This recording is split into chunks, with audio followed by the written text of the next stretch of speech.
I'm a 29-year-old woman. I lived in a big city all of my life. But at the beginning of April, I moved to a medium-sized town about 1 hour away from that big city, along with my sister and our 4 pets.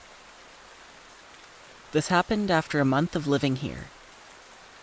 My sister was preparing for her final presentation for her arts undergraduate, which was going to be shown in the city. So she had spent the whole day there to make her preparations.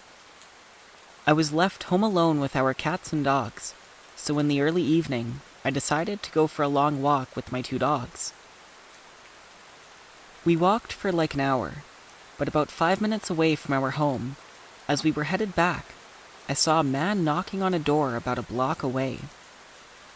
I thought he looked a bit weird, because he would knock on the door, look around, then knock on the door, and then just look around again. He didn't look dangerous, so I just kept walking since I had to pass by him to take the street that would get me home. When I was about 10 meters away, he looked my way and started walking towards me. He was tall and slender, and was carrying what looked like a box of candy. He asked me if I had any coins to spare. I told him sorry. I only have my dog's poop bags and to have a good one. I was ready to keep walking when he saw one of my tattoos and stopped me. For some context, I have tattoos.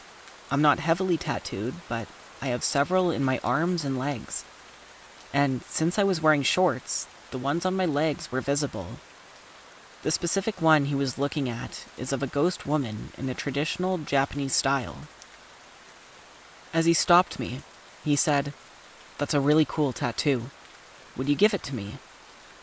I just laughed uncomfortably, thinking he was joking, but he was dead serious, just staring and blinking at my tattoo. He then continued talking. "No? So you're just gonna let the maggots eat it? Such a shame. It would be better if a person ate it." At this point, he raised his face and looked me straight in the eyes, with a very flat smile that seemed to be an attempt to be friendly, but only made me feel even more uncomfortable. He then asked me for my name, and not wanting to antagonize him, I gave him a fake one. Let's say it was Regina. He then asked me if I lived in town, to which I also lied and said I was from the big city and just visiting. He then told me he used to live in that city too. He lived on the streets downtown. He told me he used to rap in buses to get money, and just out of the blue started rapping about me, still looking me straight in the eye.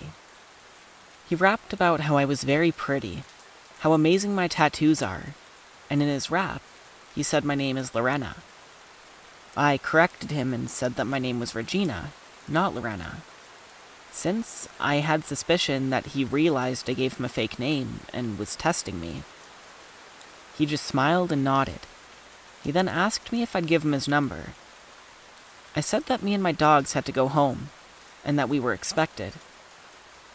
He pointed at a butcher shop a block away, and told me that we could sit over there while I gave him my number, and that it wouldn't take long. But I told him I couldn't, as the one that was waiting for me at home was my boyfriend. But I was lying again, since I was home alone. His smile faded a bit, but he just said, "Well, that sucks." I wished him a good evening and turned around to leave, only for him to drop to his knees and grab my leg with both hands. He started caressing my tattoo while whispering, "It really is a cool tattoo." My dogs are friendly and were pretty calm this whole exchange, but when he grabbed my leg, they started growling. I pulled my leg out of his hands, wished him a good evening again, and just walked away as fast as I could. I took a longer way home to make sure he didn't follow me, and once I was home, I took a shower and scrubbed my leg really well, since I felt so gross after that. Lucky for me, I never saw him again. But for a while after that, I made sure to cover my tattoos every time I went outside, just in case.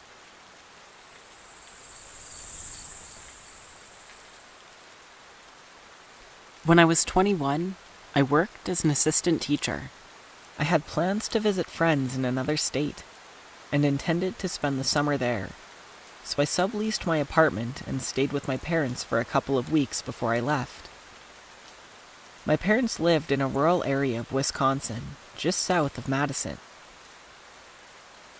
I really loved to run and would jog in a park near my parents' house after work. This park was basically a mile loop that was uphill the first 1/3 of the trail, and then level for another third, and then downhill for the final third. It was heavily wooded, and the upper portion was bordered by a rock quarry. In retrospect, it was stupid to jog there alone. There was a small gravel parking area at the entrance of the trail. I hit the trail after work one day, and on my way uphill, I started getting a sense of panic. I turned around and actually started to run back down the way I'd come, but I then decided just to complete one loop. I told myself that it was just really hot, and I wasn't wanting to exercise in the muggy heat of late spring. Even still, I couldn't shake the intense feeling that something was wrong. As I was coming to the end of the loop, I could see the parking area. There was a cargo van parked next to my car. I could see someone clearly in the van, but as I became visible through the trees, they were no longer in the front seat. My car was not locked because there was never anyone at this remote park on a weekday afternoon. There was ample space in the parking area, which made it extra strange that this cargo van was parked right next to me. I decided that I wasn't going to risk it, so I ran across the highway and asked a man who was outside on his riding mower to walk me to my car.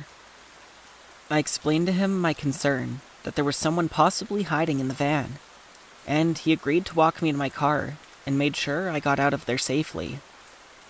I don't know what would have happened if I had not talked myself into completing that one loop. I think my intuition was causing me to freak out, and not the heat.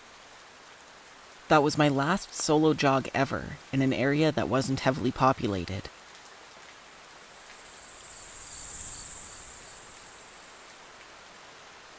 I was 22 and living on my own for the first time when this happened during the mid-90s. I had just gotten off work around 11 p.m.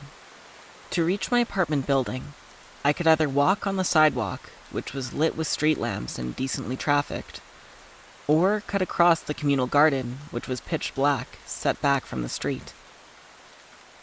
I saved about 1 whole minute of walking time by cutting through the communal garden. That night, I got a weird feeling not to take the shortcut.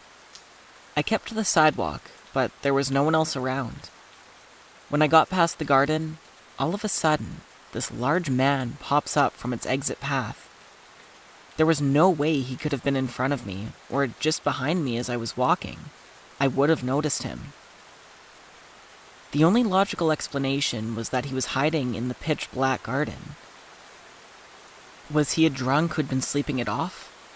All that mattered is that my body was screaming at me to get out of there. I began walking faster.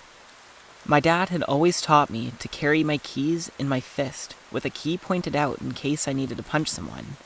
So I had that. But I'm 5'4" and probably weighed about 110 pounds. This guy was tall and big. My only chance was to outpace him. I'm speed walking at this point, and I feel him matching my pace, getting closer. He's breathing heavily. I feel this angry energy coming off of him. But my apartment building is right there. So I put on a burst of speed. When I reach the entrance, 2 people are leaving and hold open the door for me. And for him. I don't know why I didn't just tell them I thought this guy was following me. My mind froze, and I was just trying to get inside my apartment. Plus, I was still trying to rationalize it. Maybe he was visiting someone in the building? Maybe it was all just a coincidence, and I shouldn't be paranoid. Besides, it took only a couple seconds for them to be out the door. I'd missed my chance. I'm now climbing the stairs as fast as I can. It's a 3-story building, and I live on the 3rd floor. He's climbing the stairs too, and still right behind me. I get to my floor, which has 4 apartments on the right side, where I live, and 4 on the left. I passed by apartments 1 and 2. He's still right behind me. I stop at apartment 3, where I live, and he stops in front of apartment 4, where I know he doesn't live. He hasn't said anything. He's just breathing hard, and I think there's no way I'm going to open my apartment door and have him push me inside and assault me, or worse. He also hasn't knocked on the door of apartment 4 yet. It is worth noting that the apartments are U-shaped, with mine and my neighbor's door being very close together. So, I started banging on my own apartment door as loud as I can and yell my neighbor's name, screaming for him to let me in. This startles the guy, even more so when my own apartment door doesn't open, but the neighbor's does. My neighbor sees the guy standing right in front of his door and asks him what he wants. The guy started mumbling something about the wrong apartment, but I have my own door open so fast that I'm inside my place in a flash, locking the door behind me. I grabbed a cordless phone to call the police, but I hear my neighbor through the door telling this guy he needs to leave, and he eventually does. My neighbor knocks on my door and asks if I'm okay. I thanked him, said that I am, but inside, I'm still frozen, adrenaline pumping and scared. I thank him and tell him to have a good night and lock my door once again. I have my phone in hand, ready to call the police, but I start trying to rationalize it again. What exactly happened?